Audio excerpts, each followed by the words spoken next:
तो वो विश्व पिता अब इस सृष्टि पर आकर के बच्चों को अलर्ट करता है कि बच्चे अब लास्ट टाइम है।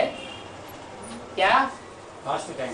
पहली मूर्ति भी प्रत्यक्ष हो गई, ब्राह्मणों की दुनिया में दूसरी मूर्ति भी प्रत्यक्ष हो गई, तीसरी मूर्ति अब तीसरी मूर्ति प्रत्यक्ष होने वाली है।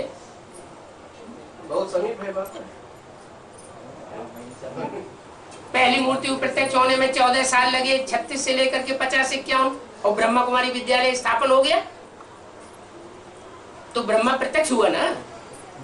दूसरी मूर्ति को प्रत्यक्ष होने में 14 साल की जगह 7 साल लगे।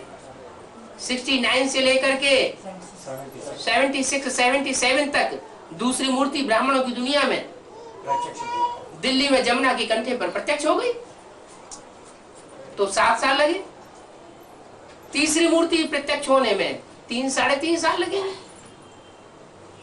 उनमें भी अभी 1 साल तो ये पूरा हो गया, 2005, तो कितना रह गया? 2.5 साल का टाइम रह गया। तो 2.5 साल तो ये पलक झपकते खत्म हो जाएंगे। अभी जो समय है वो फास्ट गति से भाग रहा है, पता ही नहीं लगता समय कहाँ निकल गया। तो जैसे 70 साल पलक झपकते भाग गए, तो 2.5 साल खत्म होने में कितना टाइम लगेगा?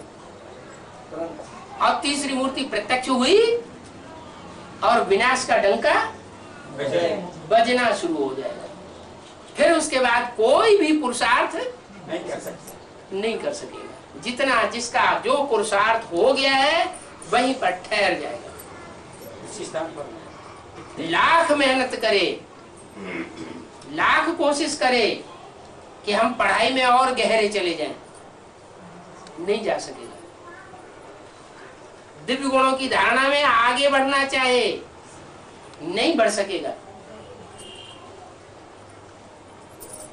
याद की यात्रा में और भी प्रैक्टिस करना चाहे, नहीं कर सकेगा।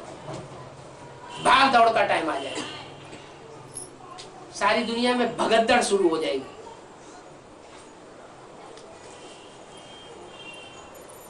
पढ़ाई का टाइम शांति में होता है या अशांति में होता है? शांति में होता है। तो अभी फिर भी शांति का टाइम चल रहा है। शांति स्टेज में रह करके मनन चिंतन मंथन करके गहरी से गहरी पढ़ाई करके हम परमात्मा की तीनों मूर्तियों को अभी पहचान सकते हैं। और जो पहचानेगा वो दूसरों को भी पहचान दिए बगैर रह नहीं सकता। जितना जितना स्वयं पहचानेगा उतना उतना दूसरों को भी पहचान देता रहेगा। खुद ही नहीं पहचाना होगा तो दूसरों को कहां से पहचान देगा?